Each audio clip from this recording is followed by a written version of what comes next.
surprises never because ono no make ejime mu on girl bi mbu no make kraga no ho ye first no ba wo abefa wo saa enti o respect na wo de ma no ene na ma ne love no e ma wonya baby o submit oh babes oh baby I'm very sorry oh baby on pepper choba ku say na me so dey say wo ya saa dey ndie oh na relationship na fa won ko ba bia o say me pacho o say baby on pe o ne na me ka no nti bo ho yie no na baby on pe ba na mo hye no say on pe chopa ba ko kra say eya mu nsu ase ne ye pacho o ye wade a wo de ono aye wade no saving se fort ne kra enya wo na say no kra na make sure shima wo ho ana so de me ka say koye ayi o say because ya ne koje nsem ya ma obo asem ka say oh baby thank you and baby I'm sorry no but o say asem bo wa bia oni ne kasa na no wakoka bibi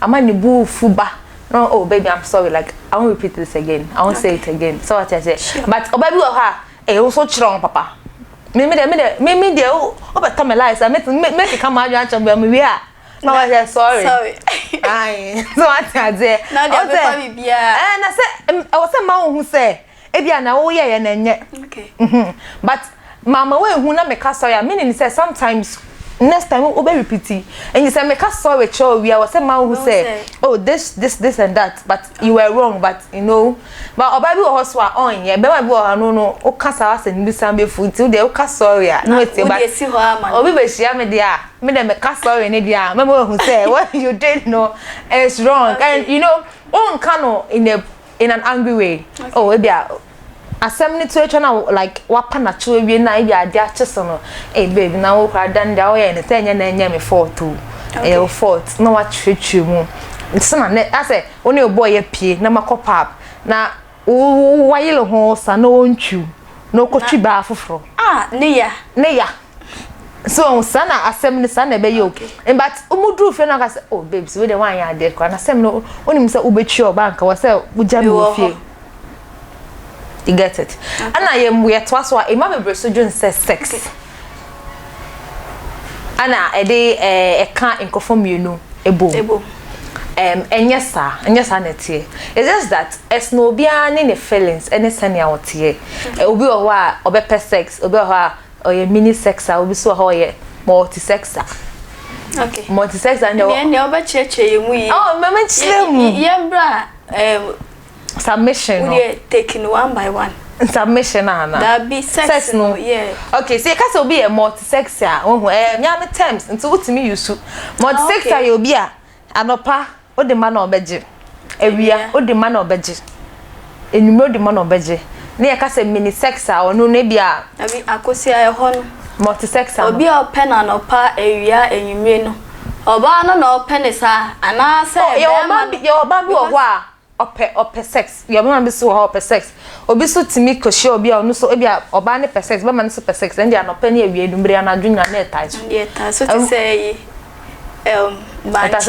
banchi a edisi jaso banchi ka de nya hwe won say wo kan fufu no o wo banchi ni na wo body ni wi a na o ji body ni to banchi ni ma na edisi wo ba eso no e ba no e di say ka say mini sex a obi ono ye obi bia said that per sex but ebia ano no na no pa ba ewia do be skip it na enumre no be ka so bi on per sex dey ebia min kra ebia be once in a week once anu compare on per cry oh there be like a month no go to have sex but we go for bisa ho ono no o romance na cry na it's okay no sex oda ne kokos na odon safa ne chest so it's okay he's okay na 21st century no be ma ben na woni ne be wo ho a wo oba no wo be ka say no sex and I say like open romance keke na won pesa no beda oh ye o be ma ni bebre wo ye ebi wo ho mba na mo ti ase sa oh e ma ni so beti ase oba bi wo ha ni bi befu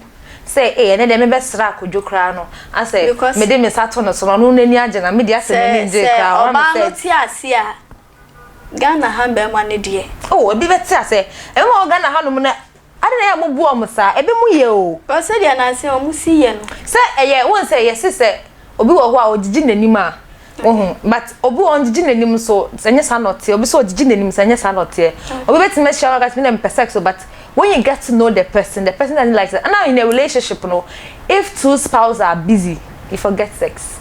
Okay, sure. Monday, you know, you call Tuesday, you call Tuesday, and my member, although the sex, no, it releases stress. But when now we are busy, why will you think of sex? Me a lazy, now to Tifena, or ministry, you remember? We do what the Bama. Anyway, where you coffee? Yeah, but relationship, sex doesn't keep a man. Okay, you should know how. I mean, maybe my bano. Omu piedo, but I am po obaso or wife material. You can wife material so edwaninia ahusiesie wo siesie hu na wo siesie fie na wo ye bibia like obema na ni beje enye sex o obema be na eni age you know or how you can surprise your man enye de bia na ba be surprise you Valentine's Day be your man na masate atwepen na mo book na I want chocolate no obeche chocolate crop wine so watchro I want a red dress for the bia embema no ento no Sesi ale yenko ni sa bi mu. Ba no monto ma be ma yenko ni sa sanete. You don't have to always depend on your guy say every occasion you are not surprise. Say movies bebre koso e was cinemas. You can surprise him with a ticket. Oh babes, I want us to go to the cinema and watch this movie to be nice. Mot na ho na mo we popcorn na mo come like mo come ababo mo say mo come na case kakra afem. Cinema we don't watch what someone is doing no. Oh. Okay. Because on say a man won't sometimes a man they expect more from us. By any you should once in a while you surprise your guy, you know, once in a while, oh babes, your guy tells you, babes, let's go out to eat. Oh no, let me come home, let me come and cook so that we all eat.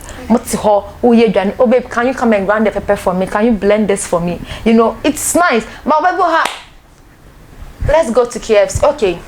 I'm dressing, let's go. Oh babes, I'm ready, let's go. Of course, I'll not chicken on no Benjamins. I mean, say they me call. Okay, say you I'll say okay, yeah, okay. But every baby now tell you, oh no. Okay. Let's eat home. I could see me chawan. Okay. Unji ndi say mbano ya husiesie ewo ya himfi ho na no so ka ho bi. Oh, and no se be ka ho. Sana Frank na ro kan ye no. Ono ne se no se ansa na wo oba no be deti wo no, just wo hwe anda we ne panta wo hye. Oba bi wo ho a sana oba bi wo ha wo hu. Oba dress nice outside, but the inside no. Ko ha ensam ko a. Oh, forget. Ashafo ensam ko a. Forget it. E bi ka wo ni be ma ne ta wa hye mini skirt, scent epie.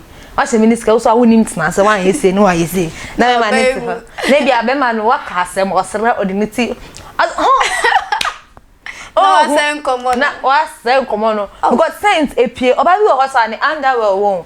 Obeshe na Monday, Tuesday, Wednesday, Thursday, Friday. Ema ya junso a. Ya junso wie. Now you don't use tissue. There's a little drop of urine. Ebe good pants. And you should make sure say every time you are clean. Saints we appear. Then me to kwan ko kuma say then I think that day. My tissue got finished and I am constantly D and a so I think that the bus stopped for twice and I made June so then I thought say you should know yourself too.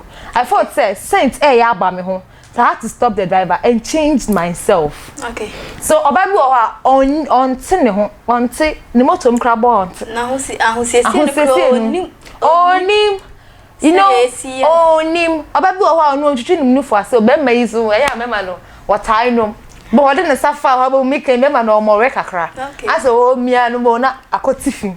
On count. What we are now corner on our and a boy gay cry at Danny. No, ye in the morning when you put say on count when you move. David, I know Hannah and enough of when you now cow witchy. Oh, and I gave you a minion. Now what you can kind. Ah, the new for us say, a whole film pa.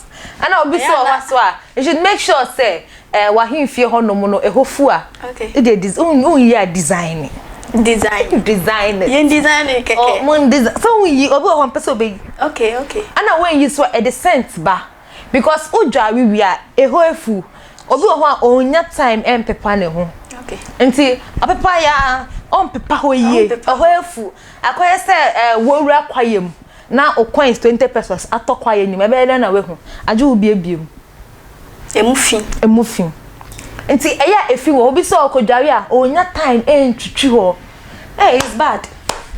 Hey, sani pano. Say ya si seminar ya seminar ya nkoho. Hey, mama twitwi ho na obeye ni de. Mama matip. Wo ye obe ma na okoro na oba ne kaseto mama ya me nkoro a eya hu bibi. Yeah, oh, sent. Oh no, o can be say a fast seminar twitwi. But you should make sure say baby a ho afunu. O di seminar ni betwitwi. You should make sure say a casking no. A efin bi ewe mu no. E be free mu. Unim say be a okọ hata o panty no. Bacteria bi abere maybe anipa no hata ne panty e wo wiem. O hata wo dem. Bacteria is important. Pint na ye hata no we wiem no. Eye pa. Yeah. Ewia boso a it's good but we or hata with them enti no or hata with them no but it will attract bacteria and as we need man patch up they say hata pants were wiem it make us so white because if your pants na so na ewia anka was say boso ema bacteria be ekunu no enyesa and a fresh air should also pass through but enyesa nipa no ko be hwekwa no okodware a pants no osi no onya time nti ase ho no onsi miye oye na esi niye so onya time man wo hu ba oyo ba wo hu e wo se wo siesie hu oba he one fast spray kra ngu hu na obema no o can make clothes no per se o can sim gu asma yes your skin and your everything even your only say brazier ma scent brazier ma scent a lot because in my uniform no obo brazier say until you sweat within especially your mom enufo baby breastina for no it sweats within and under the breast no and this brazier no one sesa na wo share brazier 1 or 2 day make so pa awemu na boy ba wonche na o ka asma cho na scent pie a he ne hye sa enufo scent no ane ho from and ne hye no ene we pie ba ko no pe no ho atem ente ye pie ba ko okay but say we your ba na wo siesie ho wakọ guy ho edru romance obie bra no hu se bra no ye neat scent bi an fi ho ba oni mani de da so but scent ba ana mama ne tip no okọ ompena ba wo ho na o ka cho say mami yi bra na ma o de mami ami yi pants no na say ensam wo ho ensam hihye tokro hihye okay ente ya na o de Rashida ka say oh babe we de mami ami na be hu center be ba fa so enu no you are the pants ne fa ho or the fa na scent bi amba scent ne so be na be maniti sa be ye de ona se be ma no bi o hot ya no ni hu aba ya wie enti no I was so ye na waboni ni atu free aboni ni to free o ye wi a se na oba ye kra se next time on free kra bi anya se on free wanya opo na beba and next time o ba say oh brother kudale sister kudale. So, okay. A man, we should know how to keep ourselves. Keeping yourself is the best. Only bema ete. Wo ba wa kwhye nails. Me o ti sem ya bia wo pa on say dididi a. You should make sure so dididi we are on nails ni mo waji. Because me mani bo wa they like holding the hands of the lady say. Oba na hye nails no kana or the nsa no e fa nails ni hu say. No bi sa o ye ne da be. Feel. Okay. But obe hu fin wo ma ohwe na ohwe ho no yinsisi etrim ni say wonye neat na wonye this oba bi we say me de me pe life bo on pe life bo one embo life no the 21st century one embo life on the boy ne ka be fa ni so mpia na wa hye mame na wo bo life create sen na wo bo life na bi amike so ni oba yi ne ho nsada nye fe so za ma ni bi o za ma ni bi o se le mu si chlo mu ho na bo so ya ti o ma ye ho nye fe no na ho ye fe ma no ho ye fe no omro mo kire wo ho okay ma wo ho ye fe no but aya ma no so ya mama ye nkire ho sa obi ho ye opese o kire no ho kakra na boy ni be hu say oh like go away wo hu ana jealousy na ye be ku yen aya ye reduce jealousy obema bi o hwa oni ma na ye adwuma okodete obi te say obi o twa pictures obi o edit pictures obi o yes adwuma bebre involve ma no say wo hu na adwuma no say wo hu na adwuma ne sanya esitie na won ka say eno oni oba we bi e wo phone so na hu oba bi on laptop so a won ka say boy kra ana be mo kira de ye enye easy be mo kira de enye easy ya munya abutre na jealousy ne so mu reduce okay na akosia ye sorry so no den efutuo na de be ma Ghana mba a omo yo me da say efutuo de ma ema wo hwe no ene say ya mboso bebre nti ema ni bo hwa nya mboso no mo fan ye adwuma maye broken heart nde wo pa na beba o mpeso emba nya mboso de ye adwuma emba emba if you surprise your guy say what